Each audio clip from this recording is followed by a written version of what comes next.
ये क्वेश्चन भी आता है कि हमारा हार्ट जो है ये बिना फैटीग के मतलब बिना थके लाइफ टाइम कैसे बीट कर रहा होता है, क्योंकि ये काम इसका वन कार्डियक साइकिल का टाइमिंग है 0.8 सेकेंड। तो हमारा हार्ट जो है वो 0.8 सेकेंड में से 0.4 सेकेंड रेस्ट करता है और बाकी 0.4 सेकेंड वर्क करता है।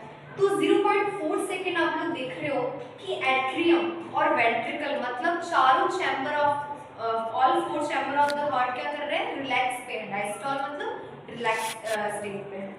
उसके बाद नेक्स्ट 0.1 सेकेंड में एट्रियम सिस्टॉल कर रहा है और वेंट्रिकल डायस्टॉल। सिस्टॉल मींस हम लोग को पता है कि right corner of the right atrium पे एक्सन नोड होता है जो एक्सन पोटेंशियल जनरेट करता है। ठीक है, एक्सन पोटेंशियल जनरेट करता है जिसके वजह से हार्ट कॉन्ट्रैक्ट करता है और रिलैक्स करता है। तो ये सिग्नल जो है ये एक्सन नोड जनरेट करता है और यही पे पहला जो एट्रियम है, दोनों एट्रियम ये सिस्टॉल फेज में गया, मतलब ये दोनों कॉन्ट्रैक्ट हुआ तो ब्लड कहाँ चला जाएगा, वेंट्रिकल में चला जाएगा। और नेक्स्ट 3 सेकेंड्स के लिए क्या हो जाएगा, अब एट्रियम का कोई वर्क नहीं है तो एट्रियम डायस्टॉल पे है, रेस्टिंग फेज पे है और कॉन्ट्रैक्शन फेज पे मतलब सिस्टोलिक फेज पे चला जाता है वेंट्रिकल।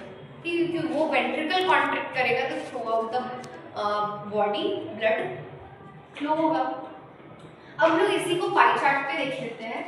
ठीक है, कि देखिए सबसे पहले 0.4 सेकेंड, पहला 0.4 सेकेंड जॉइंट डायस्टॉल होता है। जॉइंट डायस्टॉल का मीन्स जो all four chamber of the heart है वो रिलैक्स हो जाते हैं। ठीक है, और सबसे पहला बात कि जो बाइकस्पिड और ट्राइकस्पिड वाल्व है दोनों लेफ्ट एट्रियम राइट वेंट्रिकल के बीच में, लेफ्ट एट्रियम और लेफ्ट वेंट्रिकल के बीच में जो बाइकस्पिड और राइट एट्रियम राइट वेंट्रिकल के बीच में जो ट्राइकस्पिड वाल्व है वो उस समय ओपन होते हैं। जब रिलैक्स कर रहा होता है तो सारे वाल्व्स ओपन होते हैं।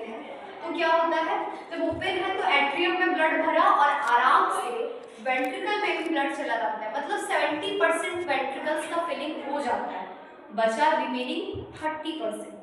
ठीक है, रिमेनिंग 30% फिलिंग कब होता है, तो जब नेक्स्ट 0.1 सेकेंड में जब एट्रियम सिस्टॉल करता है। ठीक है, अब एट्रियम एक्सन नोड अपना एक्सन पोटेंशियल जनरेट किया तो एट्रियम क्या होगा, दोनों एट्रियम का वॉल कॉन्ट्रैक्ट किया और जो वेंट्रिकल्स में जो बचा कुचा 30% ब्लड था वो भी आके फिल हो गया। ओके, अब हम लोग नेक्स्ट 0.3 सेकेंड्स देखते हैं जिसको वेंट्रिकल सिस्टॉल कहते हैं। अब वेंट्रिकल्स तक एक्सन पोटेंशियल पहुंचा और वेंट्रिकल्स किए कॉन्ट्रैक्ट। उस टाइम पे बाइकस्पिड और ट्राइकस्पिड वाल्व जो होगा ये क्लोज हो जाएगा ताकि बैक फ्लो ना हो जाए। ठीक है, तो बाइकस्पिड और ट्राइकस्पिड वाल्व क्लोज हुआ तो ये लब साउंड सुनाई देती है। हार्ट जब बीट करता है तो लब डब साउंड सुनाई देता है। तो फर्स्ट लब साउंड कब सुनाई दिया, जब बाइकस्पिड और ट्राइकस्पिड वाल्व क्लोज हुए। उसके बाद हम लोग को पता है कि एओर्टा और पल्मोनरी आर्टरी के बीच में सेमिलुनर वाल्व होता है। ये सेमिलुनर वाल्व जो है ये उस टाइम पे ओपन हो जाता है ताकि वेंट्रिकल्स कॉन्ट्रैक्ट करें तो ब्लड एओर्टा में और पल्मोनरी आर्टरी में चला जाए।